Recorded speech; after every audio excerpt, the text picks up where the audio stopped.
할렐루야. 네, 반갑습니다. 오늘도 하나님께서 우리를 은혜 가운데로 불러주셨습니다. 우리 오늘 예배하러 나오신 모든 성도님들 한 분도 빠짐없이 하나님께서 베푸시는 풍성한 은혜를 온전히 누리는 복된 시간이 되기를 소원합니다.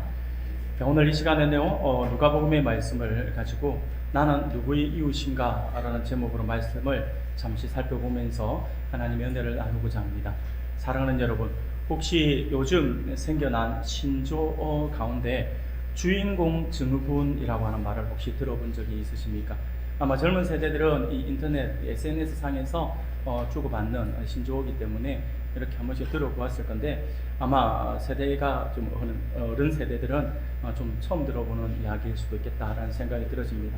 새로 만들어진 신조어입니다. 이것은요, 마치 온 세상이 나를 중심으로 해서 돌아가는 영화 속 한 장면처럼 행동을 하는 거예요.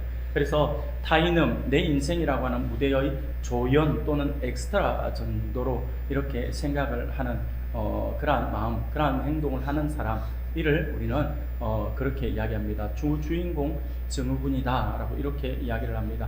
사실 이러한 태도는요, 단순히 유행하는 말 이상의 의미를 담고 있다라고 할 수가 있습니다. 왜냐하면 지금 우리 시대를 대변하고 있는 그러한 단어이기 때문에 그렇습니다. 우리 시대의 가장 강력한 종교처럼 되어버린 개인주의의 모습을 그대로 반영하고 있는 그러한 신조어이다 라고 하는 것이죠. 그런데 이런 주인공 증후군은요, 긍정적인 의미로서 자신의 삶을 소중하게 여기며 적극적으로 살아가는 태도를 보여주고 있고요. 또 아니면 평범한 일상에서도 어떤 의미를 찾고 자신만의 이야기를 만들어 가려고 하는 자세로 자신감과 동기부여를 높이는 방식으로 사용되어집니다. 그런데 사실은 이 주인공 증후군이라고 하는 단어 자체가 이런 어떤 긍정적인 의미로 많이 주로 사용되는 것은 아니에요. 좀 긍정적인 의미보다는 좀 부정적인 의미로 많이 사용되어집니다. 앞서 말씀을 드린 것처럼 모든 상황에서 자신을 중심으로 해서 돌아간다 생각을 하는 거죠. 그래서 내가 주인공이 되어야 되고, 나를 중심으로 해서 모든 것이 이루어져야 되고, 모든 것이 나에게 보고가 되어져야 되고, 모든 일에 대해서는 다 내가 알아야 되고, 이게 다 그 안에 들어가는 거예요. 그래서 어떤 사람이 어떤 공동체에 들어가면 거기서 내가 주인공이 되어야 돼. 내가 주목을 받아야 되는 거예요. 내가 주목받지 않으면 자기는 어떤 삶에 있어서 어떤 존재 가치를 느끼지 못한다고 해야 될까요? 그런 부분에 빠지는 거죠. 그렇게 해서 이런 주인공 증후군에 빠진 사람은요, 이런 모습을 가지는데, 이것이 단순한 어떤 그 모습으로만 끝나는 것이 아니라 이것이 나에게만 적용되어지면 되는데 다른 사람에게 같이 적용을 하는 거예요. 그래서 타인의 입장이나 감정보다 자신의 감정과 경험을 우선시하는 거죠. 또한 관심을 지나치게 원하거나 다른 사람을 자신의 이야기 속에 조연처럼 대한다라고 하는, 내가 있어서 네가 있는 거야, 이런 거 있잖아요. 그런 거, 그렇게 이야기를 하고 그렇게 생각을 한다라고 하는 거죠. 이러한 주인공 증후군은요, 어떻게 보면 자기를 정말 지나치게 사랑하는 이 자기애하고 좀 유사하게 보여지지만 완전히 같다라고는 할 수 없어요. 그런데 완전히 같지는 않지만 굉장히 유사성을 가지고 있습니다. 그래서 자기를 지나치게 사랑하는 그 자기와의 어떤 모습도 분명히 보여주고 있다라고 하는 거죠. 그런데 재미있는 사실은 뭐냐면요, 바울은요, 이미 디모데후서 3장 1절 2절에서 아주 이와 유사한 말씀을 하고 있다라고 하는 거죠. 우리 같이 한번 읽어볼까요? 디모데후서 3장 1절 2절입니다. 같이 읽겠습니다. 시작. 너는 이것을 알라.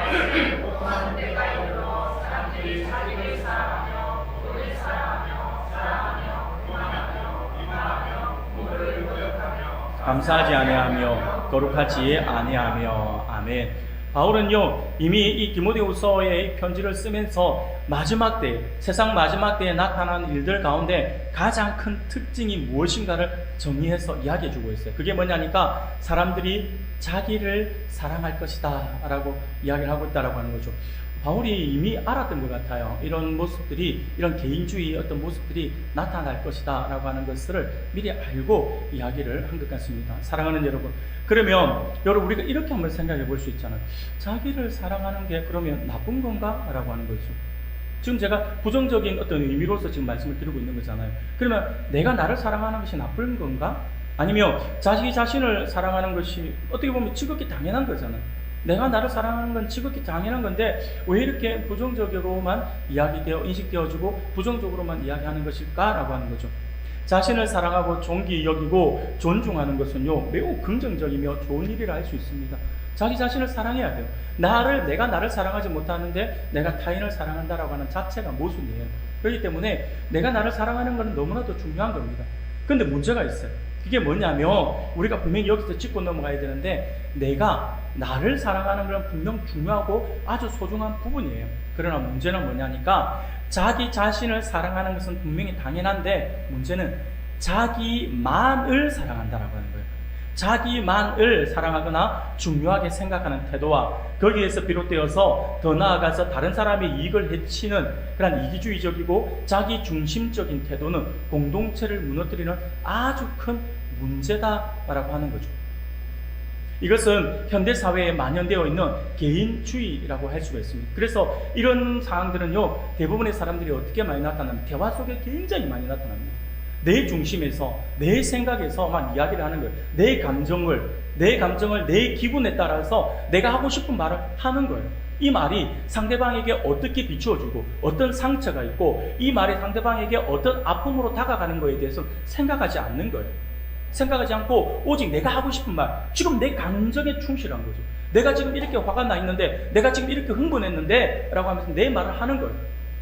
근데 이렇게 막 쏘아붙여요. 쏘아붙이고 나면 어떻게 하는 줄 아세요? 한 하루 이틀 지나고 나요. 그럼 자기는 쏘아붙였잖아요. 내 안에 있는 감정을 드러내었잖아요. 그러면 어떻게 합니까? 자기는 속이 시원해요. 왜? 할 말을 했으니까. 근데 졸지에 그 말을 들은 사람은 어떻게 됩니까? 졸지에 들은 사람은 거기에 대한 엄청난 상처가 있어요. 마음이 무너지는 것 같아요. 나는 이 사람과 관계에서 내가 이런 말을 들을 만큼 이렇게 이건 아닌 것 같은데 하는 상처를 받아요. 그러고 나서 며칠 지나고 나잖아요. 그러면 그렇게 쏟아붙인 사람은 아무렇지도 않은데 나타나요. 그럼 웃으면서, 그러면서 옆에 있는 사람이 마음이 상해있으면 뭐 그거 갖고 그러냐 속 좋게, 나는 뒤끝 없어 하면서 툴툴 털어버리면 혼자서 털어버리는 거죠. 상대방에서 받은 상처에 대해서는 이만큼도 생각하지 않는다라고 하는, 이게 지금 우리 시대에 나타나고 있는 전형적인 모습이다라고 하는 거죠. 현대사회에 만연되어 있는 개인주의의 어떤 그 성향을 가진 그 모습 안에서 나타나는 것입니다. 사랑하는 여러분, 그렇습니다. 현대사회의 강력한 신념 중 하나인 개인주의는요, 나라는 존재를 모든 가치 판단의 기준으로 두는 그러한 세계관을 이야기합니다. 이 세계관을 따르는 사람은 공공의 선이나 공동체의 규칙이나 또는 합의된 질서보다도 타인을 무시한 채 자기 개인의 자유를 무조건 우선시합니다. 그래서 개인주의는요, 가까운 이웃이 고통받는 것에 대해서는 무관심해지는 그런 결과를 낳게 된다라고 하는 거죠. 더 나아가서 이러한 모습은 결국 나의 평안만을 지키는 자기 숭배의 신앙으로 나아감으로써 누군가 옆에 아픈 사람이 있으며 자기의 안녕을 방해하는 대적자로 생각한다라고 하는 거죠. 같은 공동체 안에서 내가 같이 나가야 되는데 누군가가 아파요. 누군가가 힘들어요. 누군가 어떤 몸에 장애를 가지고 있어요. 누군가가 이 일을 제대로 소화해내지 못할 그러한 사람이 우리 공동체 안에 있어요. 그럼 어떻게 생각하냐 하니까, 손을 잡고 같이 가는 것이 아니라 너 때문에 우리가 낙오한다. 너 때문에 우리가 상처받는다. 너 때문에 빨리 달려나가지 못한다 라고 이렇게 생각을 하는 거죠. 그러면서 그 약한 존재를 나의 성공과 나의 안녕을 대적하는, 방해하는 대적자로 생각을 한다라고 하는 거죠. 굉장히 무서운 생각이죠. 그러다 보니까 이러한 개인주의 세계관에서는요, 공동체를 위한 희생을 찾아볼 수가 없어요. 오직 자신의 자아 실현과 행복을 위해 행동할 뿐이다 라고 하는 거죠.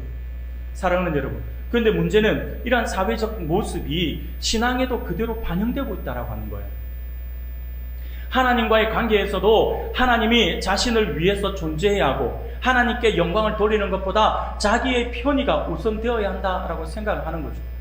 결국 하나님이라고 하는 존재 자체가 내가 하나님을 위해 있는 존재가 아니라 하나님이 나를 위해 있는 존재로 생각하는 거예요. 신앙 또한 자기가 이용을 하는 거예요. 사랑하는 여러분, 그러나 오늘 우리가 읽은 본문을 보면요, 개인주의적 가치관을 정면으로 뒤집으면서 나 중심의 세계관이 결코 도달할 수 없는 사랑과 연대로서 성경적 세계관을 보여주고 있는 장면이 오늘 본문에서 등장합니다. 그 개인주의가 나의 안녕을 위해서 타인의 고통을 외면하게 만든다라고 한다면, 성경적 세계관은요, 이웃의 생명을 위해 나의 안녕을 기꺼이 깨뜨리는 길을 제시하고 있다라고 하는 사실을 볼 수가 있다라고 하는 거죠. 이는 곧 오늘 본문에 등장하는 한 인물, 바로 사마리아인의 모습을 통해서 우리가 그것을 엿볼 수가 있더라라고 하는 것입니다. 사랑하는 우리 성도 여러분, 그러면 오늘은요 주신 말씀을 통해서 공동체를 허무는 이기적인 개인주의를 우리가 어떻게 바라보아야 하는지, 그리고 우리가 하나님 나라의 백성으로서 어떤 생각과 태도를 가져야 하는지에 대해서 우리가 함께 살펴보면서 하나님의 은혜를 나누고자 합니다. 오늘 본문을 보니까 한 율법 교사가 등장합니다. 한 율법 교사가 등장해서 예수님 앞에 나와서 예수님을 시험하기 위하여라고 하죠. 예수님을 시험하기 위해서 나와서 예수님에게 질문을 합니다. 이 율법 교사는 어떤 사람이냐니까 그 당시에 율법 교사라 했잖아요. 말 그대로 율법을 가르치는 그러한 사람입니다. 그래서 율법을 연구하고 해석해서 그 율법이 어떤 의미를 가지고 있다라고 하는 것을 백성들에게 가르치는 종교 지도자 중에 한 부류의 사람이었습니다. 때로는요, 이 민족의 중요한 회의에 참석해서 율법적 판단을 내리기도 하는 사람이었죠. 이스라엘 백성들에게 있어서 모세의 율법은 떼놓을 수가 없는 거잖아요. 그러니까 어떤 회의를 하면, 나라에서 어떤 중요 민족적인 어떤 회의를 하면 당연히 율법 교사들이 여기 참석을 하는 거예요. 왜냐하면 율법에서는 뭐라고 말씀하고 있는지, 율법에서는 이걸 어떻게 해석을 하고 있고 우리가 이것을 어떻게 적용할 수 있을까요? 라고 당연히 옆에서 서서 자문을 해 주어야 되는 거죠. 율법이 쉽게 말하면 법 전문가가 그 회의에 참석을 해서 법적인 하자가 없습니까? 라고 물어보면 거기에 대한 자문 역할을 하잖아요. 그거하고 같은 그 역할을 했던 사람들이 바로 이 율법 교사였습니다. 그런데 이 율법 교사가 예수님에게 나와서 뭐라고 이야기를 합니까? 질문을 하죠. 25절 하반절에 보면 이렇게 질문을 합니다. 우리 같이 한번 읽어보겠습니다. 같이 읽겠습니다. 시작. 선생님, 내가 무엇을 하여야 영생을 얻으리이까?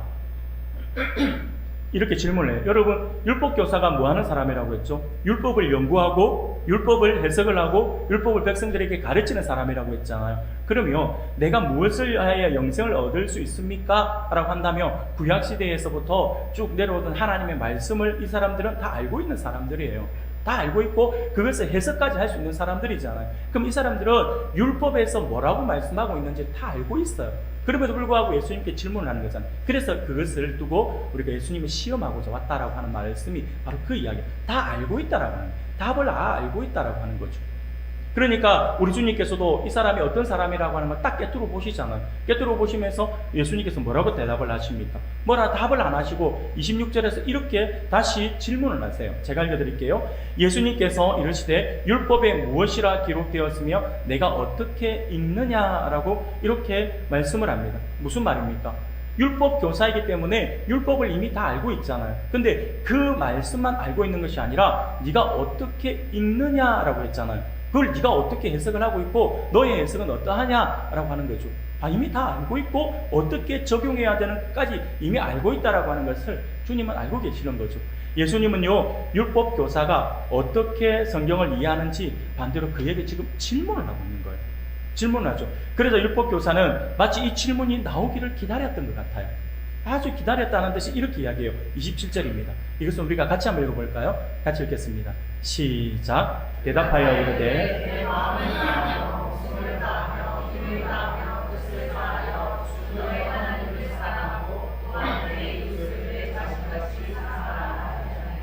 아멘. 지금 율법 교사는요, 이 율법이 어떤 의미를 갖고 있고 뭐라고 말씀하고 있는지를 다 알고 있고요. 그리고 성경의 말씀이 또 어떤 말씀이 어떻게 주어지고 있다라고 하는 걸 이미 다 알고 있어요. 그래서 지금 이 율법 교사가 27절에서 마음을 다하고 내 마음을 다하여 목숨을 다하여 힘을 다하여 뜻을 다하여 주 너희 하나님을 사랑하고 또한 내 이웃을 내 자신같이 사랑하라라고 하는 이 말씀이 신명기의 말씀이에요.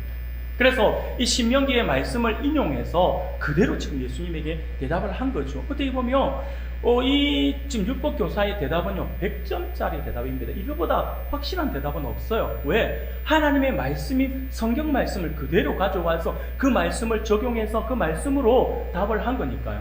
이것만큼 확실한 대답이 어디 있겠습니까? 완벽한 대답이었습니다. 자신의 생각이 아니라 하나님의 말씀인 율법의 말씀을 인용해서 대답을 한 것이니까 이것만큼 확실한 대답은 분명 없었을 것입니다. 그래서 주님도 그 사실에 대해서 아는 거예요. 아시니까 주님께서 뭐라고 말씀합니까? 28절에서 이렇게 말씀을 하죠. 같이 읽겠습니다. 시작. 그러면 살리라. 아멘. 사랑하는 여러분, 내 대답이 옳도다. 이를 행하라. 그러면 살리라 라고 이렇게 말씀을 합니다. 주님께서 지금 율법교사의 대답이 완벽하다라고 하는 걸 아는 거죠. 사랑하는 여러분, 굉장히 중요한 부분입니다. 지금 하나님께서 우리 인간을 지으신 가장 큰 목적을 지금 이 율법 교사의 대답과 우리 주님의 이 대답을 통해서 우리에게 가르쳐 주고 있는 거죠. 하나님께서 우리 인간을 지으신 가장 큰 목적은 우리를 지으시고 구원하신 하나님을 알고 그분을 온전히 믿고 사랑하는 거예요. 여러분 잘 기억하셔야 돼요. 이게 오늘날 우리에게도 그대로 적용되어지는 말씀이기 때문에 그렇습니다. 오늘 우리가 신앙, 우리가 예수를 믿고 우리가 신앙을 가지는 그 목적이 바로 이거예요. 오늘날도 마찬가지로 우리를 지으신 그 목적이 우리를 지으시고 우리를 구원하시고 지금 택하여 우리를 불러주셔서 지금 이 예배의 자리에 있게 하신 그 목적은 다른 것이 아니라 하나님을 알고 하나님을 온전히 믿고 하나님을 사랑하는 것이 다라고 하는 거죠. 그리고 그러한 하나님을 향한 사랑은 하나님의 형상으로 창조된 우리와 함께 살아가는 이웃을 사랑하고 섬기는 모습으로 나타나야 한다라고 하는 겁니다. 지난 수요일에도 우리가 함께 말씀을 나누었죠. 지난 수요일에도 우리가 말씀을 나눌 때 우리가 가진 믿음은 반드시 사랑으로 표현이 되어져야 한다라고 말씀을 함께 나누었습니다. 아마 참석하신 분들은 말씀을 기억하실 거예요. 그러므로 하나님을 향한 우리의 사랑은요, 이웃 사랑과 결코 떨어질 수가 없어요. 하나님께서는 성부, 성자, 성령이 서로 사랑하시고 연합하신 것처럼 우리도 내가 속한 공동체에서 서로 사랑하고 연합하기를 원하신다라고 하는 사실을 결코 잊어서는 안 될 것입니다. 쉽게 말하면 우리가 신앙이 있다, 우리가 믿음이 있다라고 한다면 반드시 그 믿음은 우리가 갖고 있는 그 사랑의 표현으로 나타나야 한다라고 하는 거죠. 하나님을 향한 사랑, 하나님을 향한 믿음은 반드시 이것으로 나타나야 한다라고 하는 것입니다. 그것이 그 시대의 사람만 아니라 오늘 우리들에게도 그대로 적용되어지는 말씀인 거죠. 여하튼 예수님께서 이 말씀을 하시면서 그리면서 하시는 말씀이 이를 행하라, 그러면 살리라 라고 이렇게 말씀을 했어요. 그래서 율법에 대해서 완벽하게 알고 있는 이 율법 교사에게 그래, 네 말이 맞아. 그런데 그 말씀 네가 잘 아니까 그거대로 행하. 네가 무엇을 하여야 영생을 얻겠습니까? 라고 물어봤으니까 네가 알고 있는 그 말씀 그대로 실천하면 되는 거야 라고 이렇게 지금 말씀을 하고 있는 거예요. 그러자 율법 교사가 그 말씀을 듣고 또 다른 질문을 하나 합니다. 29절이에요. 우리 같이 한번 읽어볼까요? 이렇게 질문합니다. 같이 읽겠습니다. 시작. 그 사람이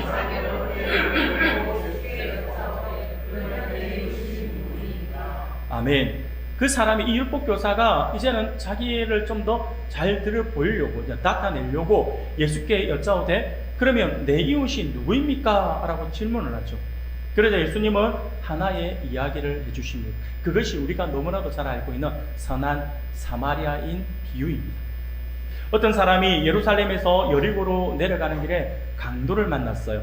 당시 예루살렘에서 여리고까지의 거리는요, 어떻게 보면 그렇게 큰 먼 거리는 아니에요. 물론 차가 없는 시대에는 그 거리가 좀 멀게 느껴지겠지만 지금으로 보면 차가 있을 때는 굉장히 가까운데, 물론 그 시대에도 그렇게 먼 거리라고는 할 수 없어요. 그냥 바로 인근에 있는 동네라고 보면 됩니다. 예루살렘에서 여리고까지 거리가 한 27km 정도였으니까요. 그렇게 먼 거리는 아니었어요. 근데 이 27km라고 하는 거리가 굉장히 이제 내리막으로 내려간다라고 하는 표현할 정도로 이게 내리막으로 되어 있어요. 900m가 넘는 내리막이 쭉 이어져 있는 그러한 길이었다고 합니다. 그런데 이 길은요, 구비로 이렇게 있어서 바위가 많고 이게 굉장히 황량했던 것 같아요. 그래서 이게 돌아가면 이렇게 되다 보니까 바위도 많고 이 돌아가는 길이 많다 보니까 이 강도라든지 도둑들이 이게 숨어 있다가 갑자기 팍 나타나는 이런 일들이 많을 정도로 이 강도들이 숨어 있을 수 있는 그 은신처가 많아서 굉장히 위험했다라고 이렇게 이야기합니다. 아마도 유대인인 남자는요, 혼자서 이 길을 가다가 강도를 만나는 어려움을 당한 것 같아요. 근데 이 강도들은요, 단순하게 이 사람에게서 어떤 돈이나 이런 것들, 금품을 갈취하는 것으로 끝나는 것이 아니라 그것을 옷을 빼앗고 때렸다라고 하는데 어느 정도로 때렸냐라고 하니까 죽음 직전에 이를 정도로 위험한 상태에 놓이게 될 정도로 거의 죽었다, 거반 죽었다라고 이렇게 표현하잖아요. 그럴 정도로 어마어마하게 지금 구타를 한 것 같아요. 그러자 강도들은요, 그를 그대로 내버려두고 가버렸습니다. 아마 누군가가 이 강도 만난 사람을 도와주지 않고 이대로 두면 그 사람은요, 곧 죽음에 이를 수 있는 초긴장의 상태에 놓이게 되었다라고 할 수가 있을 것입니다. 그런데 어떻게 보면 감사하게도, 어떻게 보면 굉장히 감사하게도 이게 인적이 드문 곳인데, 강도가 많이 출현하는 곳이기 때문에 인적이 드문 곳임에도 불구하고 다행히 사람이 지나갔어요. 이 사람이 쓰러진 곁을 한 사람이 지나가면서 한 사람이 등장합니다. 그 사람이 누구였냐니까 제사장이었어요. 아마도 제사장은 예루살렘 성전에서 제사의 의무를 위해서 이제 마치고 자기의 어떤 고향이나 집으로 돌아가던 그러한 길이었던 것 같아요. 하나님을 섬기는 일을 했던 제사장이 길에서 강도를 만나 죽어가는 사람을 보았던 것입니다. 그런데 이 제사장이 어떻게 했습니까? 31절입니다. 우리 같이 읽겠습니다. 시작. 마침 한 제사장이 그 길로 내려가다가 그를 보고 피하여 지나가고. 아멘. 피하여 지나가고 라고 말씀을 합니다. 제사장은요, 그 사람을 보고 피하여 지나갔다라고 했는데, 여기서 피하여 지나가고 라고 하는 말은요, 반대편으로 돌아갔다라고 하는 의미입니다. 아니면 다른 쪽으로 지나갔다라고 하는 의미죠. 그렇다고 해서 길이 있는데 또 다른 옆에 다른 새길로 빠져나갔다, 이건 아니에요. 이건 아니고, 길이 있으면 완전히 우리가 조그만한 어떤 골목 정도가 아니라 사람들이 이렇게 좀 넓은, 좀 어느 정도, 대로는 아니겠죠. 어느 정도 넓은 길인데 사람이 이제 저기 한쪽에 쓰러져 있으면 그 사람을 보고는 이 옆에 돌아서 이렇게 가잖아요.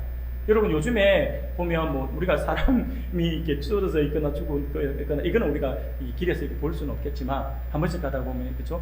고양이나 이런 짐승들이 흔히 말하는 로드킬이라고 하잖아요. 차에 치여서 이게 딱 쓰러져 있거나 죽어 있는 보면 사람들이 어떻게 합니까? 운전을 하다가 그게 있으면 놀래가지고 옆으로 돌려 피해 가잖아요. 사람도 그것이 있으면, 물론 굉장히 이게 동물을 사랑하시는 분들은요, 그 시신을 수습하고 이렇게 수습해가지고 또 이렇게 옮겨주고 이렇게 하던데, 대부분의 사람들은 이렇게 옆에 가다가 하면서 옆으로 쭉 돌아서 이렇게 가잖아요.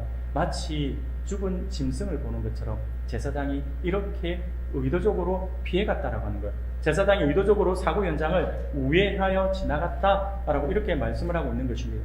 그러면 제사장은 왜 이렇게 피하여 지나갔을까요? 우리가 두 가지로 한번 생각해 볼 수가 있어요. 뭐냐면, 아마 자신도 강도를 만나게 될지도 모른다는 두려움 때문일 수도 있어요. 순간 그 시체를, 쓰러져 있는 사람을 본 순간 주변을 두리번거렸겠죠. 혹시 나도 강도 만나면 어떡하나 싶어서 그 사람을 지금 돌보고 있을 시간이 없으니까, 이러다가 나도 지체하다가 강도 만나면 안 되니까 얼른 피해서 도망을 갔다라고 이렇게 생각할 수도 있어요. 근데 또 다른 이유는 뭐냐면, 그 사람이 이미 어떻게 보면 피를 흘려 쓰러져 있잖아요. 죽은 것으로 판단해서 시체를 만져서 자신을 더럽혀서는 안 된다라고 하는 율법 때문일 수도 있어요. 제사장의 법에는, 규칙에는 그런 게 있거든요. 피를 만져도 안 되고요, 죽은 시체를 만져서도 안 된다라고 하는 거죠. 그래서 그는 눈앞에 고통당하는 사람보다 자신의 정결 상태를 더 중요하게 여기고 그를 피해서 지나가고 말았다라고 이렇게 이야기할 수가 있습니다. 그러나 이유와 상관없이 강도 만난 사람의 생사 여부를 확인하려고 하는 최소한의 노력도 하지 않았다라고 하는 점에서 이 제사장의 행위는 결코 정당화될 수는 없을 것입니다. 그리고 또 이후에 또 한 사람이 그 곁을 지나갔습니다. 레위인이었습니다. 그런데 레위인은 성전에서 제사를 돕는 일을 하는 사람들이었잖아요. 레위인은 강도 만난 사람을 보고 어떻게 했습니까? 32절, 그가 어떻게 했는지 우리가 같이 한번 읽어볼까요? 시작. 또 이와 같이. 아멘. 레위인 역시 제사장과 별반 다른 모습을 보이지 않았다라고 하는 거예요. 그도 역시 피하여 지나갔습니다.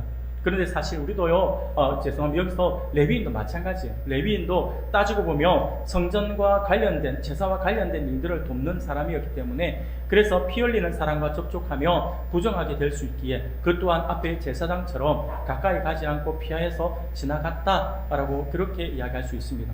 그러나 앞서 말씀을 드린 것과 같이 어떤 이유이든지 간에 제사장과 레위인은 겉으로는 하나님과 사람들을 섬기는 일을 하면서도 이웃의 어려움을 무시하고 외면했다라고 하는 것이죠. 다른 사람을 도와주려고 하는 마음보다는 자신을 먼저 생각했다라고 하는 거죠. 공동체에 어떤 쓰러져 있는 사람의 그 안위를 걱정한 것이 아니라 나의 안위와 그리고 나의 어떤 정결 상태를 먼저 생각했다라고 하는 거죠. 그래서 그 사람을 두고 옆으로 피하여 갔다라고 하는 거죠. 그러고는 얼마간의 시간이 지났는지는 모르겠지만 얼마 후에 또 다른 한 사람이 여행 중에 그 길을 지나가게 되었습니다. 그 사람은요, 사마리아인이라고 불리는 사람입니다. 사마리아 사람이었던 거죠. 우리가 잘 알고 있는 것처럼 당시 사마리아 사람들은요, 아브라함의 순수한 자손이 아니라고 해서 유대인들은 사마리아 사람들을 이방인처럼 여기면서 상종도 하지 않는 그런 아주 멸시하는 사람들이었습니다. 그런 사마리아인이 지금 예루살렘에서 여리고로 가는 길에서 강도 만나 너무 심하게 매를 맞아 거의 쓰러져 죽어가고 있던 이 유대인을 보았다라고 하는 거죠. 그 순간 이 사마리아 사람이 어떻게 했습니까? 사마리아 사람은요, 사람이 쓰러져 죽어가고 있다라고 하는 사실로 인해서 그 사람을 본 순간 이 마음에 불쌍한 마음이 들기 시작했습니다. 그래서 이 사마리아인은 자기의 가던 길을 멈추고 피 흘리는 사람에게 가까이 갔습니다. 그리고 여행을 위해서 준비해 두었던 자신의 기름과 포도주를 꺼내서 강도 만난 사람의 그 상처 위에 부어서 소독하고 싸매어서 응급처치를 해주었고요. 그리고 자기 짐승에 태워서 주막으로 데려가 돌보아 주었습니다. 이 사마리아인에게는 피 흘려 죽어가는 사람이 어느 동네 사람인지 자신과 상관이 있는 사람인지는 별로 중요하지가 않았습니다. 나의 원수인지 나에게 유익이 되는 사람인지 이런 거 계산하지 않았어요. 그저 사람이 죽어가고 있다라고 하는 거기에만 지금 그 시선, 거기에만 관심이 있었고 그 사람을 불쌍히 여겼다라고 하는 거죠. 죽어간 사람이 불쌍했고 그를 도와주고 싶은 마음이 들어서 도와주었다라고 하는 겁니다. 그리고 다음날 사마리아 사람은요, 자기가 가던 여행길을 떠나면서 주막 주인에게 2데나리온을 주면서 이 사람을 돌봐주고 만약 비용이 더 들면 자신이 여행 갔다 돌아오는 길에 들었던 그 비용을 갚아주겠다라고 하면서 이 사람을 돌봐달라고 부탁까지 합니다. 지금 이 사마리아인은요, 길을 가다가 평소에 자신과 친분이 있던 사람 또는 자신의 지인 중에 한 사람이 강도를 만나 죽게 된 것이 아니에요. 자기가 관심 있는 사람이 아니고 내가 아는 사람은 지금 아니다라고 하는 거예요. 자신과는 전혀 상관없는 사람이에요. 전혀 모르는 사람이에요. 심지어 자신과 같은 사마리아 사람을 짐승 취급하는 원수 같은 유대인이었어요. 그런 그에게 이런 은혜를 베풀었다라고 하는 것은 참으로 놀라운 모습이다라고 할 수가 있을 것입니다. 이 사마리아인은 강도 만난 사람을 돕기 위해서 자신도 강도를 만날 수도 있는 그 위험을 그는 감수했어요. 그는 자신의 여행길에 불편함도 감당했습니다. 안 써도 될 시간을 하루나 지체했고 또 자기의 재물도 아끼지 않고 사용했다라고 하는 거죠. 그저 한순간의 돌봄으로 끝나지 않고 그의 완전한 회복을 위해서 계속 도움을 주었다라고 하는 것입니다. 사랑하는 우리 성도 여러분, 예수님은요, 이 이야기를 마치면서 율법교사에게 다시 질문을 했습니다. 36절입니다. 뭐라고 질문을 했습니까? 우리 같이 한번 읽어볼까요? 같이 읽겠습니다. 시작. 내 생각에는 이 세 사람 중에 누가 강도 만난 자의 이웃이 되겠느냐? 사랑하는 여러분, 지금 이 율법교사에게 예수님께서 이 세 사람 중에 누가 강도 만난 사람이 주의 이웃이 되겠느냐라고 이렇게 질문을 했어요. 그런데 유대인이었던 이 율법교사는 뭐라고 이야기합니까? 이 사람의 대답 속에서도 당시에 이 사람들이, 이 유대인들이 사마리아인을 어떻게 생각했는지를 알 수가 있어요. 뭐라고 이야기했냐면 사마리아인이라고 말을 하기를 싫어했던 거죠. 사마리아인, 쉽게 말하면 유대인들은요, 사마리아인을 짐승 취급하잖아요. 거의 사람 취급을 안 해요. 그래서 그 사람과 길 가다가 접촉이라도 하면 부정이 입었다 해서 자신의 몸을 정결하게 하는 거예요. 굉장히 여러분 생각을 해보세요. 누군가가, 어떤 사람이 나하고 지나가면 나를 딱 스치고 지나가는데 하면서 막 손 털고 막 이런다 생각해 보세요. 그 사람 가만두고 싶습니까? 얼마나 기분 나빠요. 얼마나 마음 상하겠어요. 그런 사람들이에요. 유대인들이 사마리아인 대하는 거는. 그러다 보니까 그 사마리아인에게 유대인들이 도움을 받았다라고 하는 자체가 굉장히 자존심 상하는 거예요. 그래서 사마리아인입니다라고 대답하기 싫어서 뭐라고 이야기합니까? 자비를 베푼 사람입니다라고 이야기를 하는 거예요. 그만큼 입에도 담기 싫다라고 하는 거죠. 그래서 예수님께서 그 이야기를 듣고 뭐라고 말씀하십니까? 가서 너도 이 사람처럼 하라라고 말씀을 하는 거예요. 사랑하는 우리 성도 여러분, 하나님 나라 원리는요, 나부터 시작해서 대상을 고르는 것이 아닙니다. 하나님 나라 원리는 내 중심으로 해서 이렇게 가는 것이 아니에요. 고통받는 자의 곁으로 나를 옮기는 거예요. 제사장과 레위인의 실패는요, 그들이 하나님을 몰라서가 아니었어요. 하나님을 믿는다라고 하는 믿음조차도 자기 중심성이라고 하는 안경을 쓰고 보았기 때문입니다. 반면에 사마리아 사람은요, 자신의 유익을 포기함으로써 하나님 나라의 통치를 살아감으로 지금 그 삶으로 지금 증명을 하고 있다라고 하는 거죠. 여러분, 세상은 끊임없이 우리에게 속삭입니다. 너 자신이 중요하다고요. 너의 행복이 중요하다고, 너의 행복이 기준이다라고 이야기를 합니다. 이것이 바로 현대의 개인주의 세계관이라고 할 수가 있습니다. 이 세계관 안에서 타인은 나의 행복을 위해 존재하는 수단이 되는 거죠. 친구는 나의 외로움을 달래줄 도구가 되고, 교회는 나의 영적 필요를 채워주는 모임 장소에 불과한 것이에요.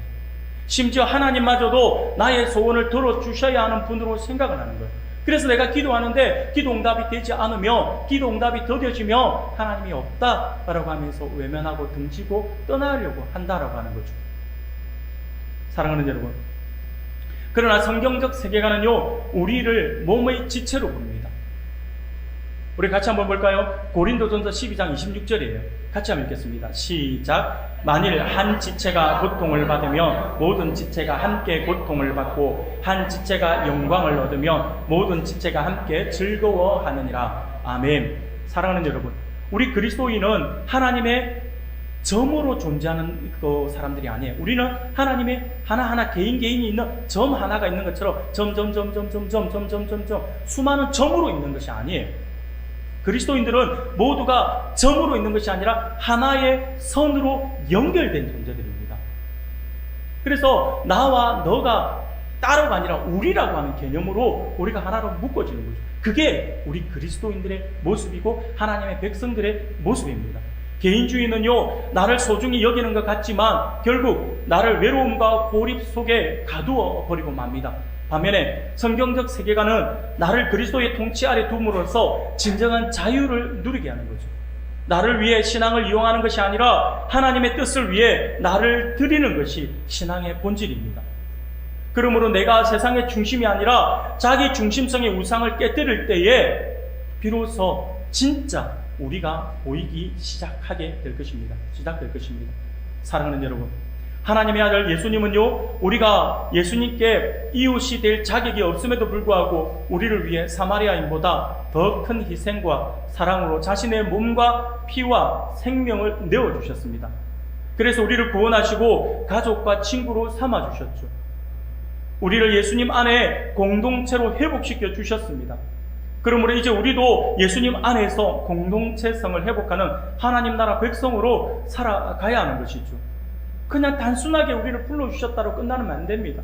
하나님께서 우리를 불러주셨다고 하는 것은 하나님의 백성 삼아주신 것이고, 하나님의 백성을 삼아주셨다고 하는 것은 오늘날 우리의 삶 속에서 우리가 하나님의 백성으로 살아가야 한다라고 하는 것을 우리에게 말씀해 주고 있는 것입니다. 서로를 돌아볼 수 있어야 되고요, 서로를 돌아봐 사랑과 선행을 베풀 수 있어야 되고요, 다른 사람의 짐을 서로 져주어야 합니다. 우리 주변에는 강한 사람도 있고 약한 사람도 있습니다. 빠른 사람도 있고 느린 사람도 있어요. 건강한 사람도 있고 병약한 사람도 분명 있습니다. 우리가 서로의 손을 잡아주고 양보하고 기다려주면서 늦더라도 함께 가고자 할 때에 우리 공동체는 하나님이 기뻐하시는 모습으로 회복될 수 있음을 믿으시길 바랍니다. 사랑하는 우리 성도 여러분, 말씀을 정리하겠습니다. 오늘 우리는요, 세상이 말하는 주인공 증후군과 강력한 우상이 되어버린 개인주의 세계관이 어떻게 공동체를 무너뜨리고 나아가서 우리의 신앙마저 자기 숭배로 오염시키는지에 대해서 우리가 함께 살펴보았습니다. 사실 개인주의적 관점에서 볼 때에 사마리아 사람은요, 분명 옳은 선택을 한 것은 아니죠. 개인주의적인 관점에서 볼 때 누군가를 위해서 자신을 희생하는 행동은 자신의 생존에 도움이 되지 않는 선택이기 때문에 그렇습니다. 이 개인주의적 세계관에서 올바른 선택은 따로 있죠. 바로 강도예요. 강도처럼 자신을 희생시켜서 타인을 희생시켜서 자기의 이익을 챙기는 거잖아요. 그리고 제사장과 레위인들처럼 도움이 필요한 타인을 외면함으로써 손해를 피하는 거예요. 이게 개인주의 세계관 속에서 사람들이 드러내는 정확한 모습이다라고 하는 거죠. 그러니까 옆에 누군가가 쓰러져도 관심이 없는 거예요. 왜? 내가 모르는 사람이다라고 하는 거예요. 결국 이 세계관은 이 개인주의 세계관이 가르치는 선한 삶이다라고 하는 것은요, 나를 최우선으로 두는 삶이라고 할 수가 있습니다. 그러나 성경은 정반대의 세계관을 우리에게 제시해주고 있습니다. 이웃을 위해 자신의 돈과 시간과 안전을 희생한 그 사람은 우리는 그냥 사마리아인이라고 부르지 않고 선한 사마리아인이다라고 부르고 있죠. 여러분, 제사장과 레위인은 율법이라고 하는 안경을 썼지만 결국 자기 중심성이라고 하는 한계를 벗어나지 못해서 눈앞의 고통을 외면했습니다. 그러나 본문의 사마리아인은 자신의 안전, 시간, 물질, 그리고 계획을 기꺼이 깨뜨리고 강도 만난 자의 이웃이 되어 주었습니다. 이 사마리아인의 모습은 곧 죄의 강도를 만나 영적으로 완전히 죽어가던 저와 여러분을 위해서 이 땅에 오신 예수 그리스도, 곧 우리 주님의 모습이다라고 할 수가 있을 것입니다. 주님은 하늘 영광이라고 하는 보좌를 버리시고 지극히 자기 중심적이었던 우리를 불쌍히 여겨주셨고 먼저 찾아와 주셨어요. 십자가에서 자신의 몸과 피라고 하는 가장 고귀한 비용을 전부 쏟아부어서 우리의 상처를 싸매주시고 우리를 하나님 나라의 백성이자 교회라고 하는 거룩한 공동체로 회복시켜 주셨다라고 하는 거예요. 그 주님이 오늘 그 십자가의 사랑을 입어서 지금 이렇게 함께 예배하면서 하나님의 백성된 우리들에게 동일하게 말씀하십니다. 뭐라고 말씀하십니까? 가서 너도 이와 같이 하라라고요. 우리 같이 한번 같이 한번 따라해 보겠습니다. 가서 다시 한번 크게 하겠습니다. 가서 너도 이와 같이 하라. 가서 너도 이와 같이 하라. 지금 우리 주님께서 우리에게 주시는 말씀입니다. 사랑하는 우리 성도 여러분, 하나님 나라 원리는 내가 세상의 중심이라고 하는 우상을 깨뜨리는 것에서부터 시작됩니다. 그러므로 이제 나의 안녕만을 구하는 삶에서 벗어나서 내 곁에 있는 고통받는 지체들에게로 우리의 시선과 발걸음을 옮겨야 합니다. 교회는 나의 영적 필요만을 채우는 소비처가 아니에요. 우리는 서로가 연결된 그리스도의 몸입니다. 약한 자의 손을 잡아주고 느린 자를 기다려주고 서로의 무거운 짐을 나누어 질 때 비로소 세상은 우리를 통해 살아계신 하나님 나라를 보게 될 것입니다. 그러므로 이번 한 주간 내가 주인공이 되는 삶이 아니라 누군가의 선한 이웃이 되어주는 삶을 선택하는 우리 성도님들이 되기를 소원합니다.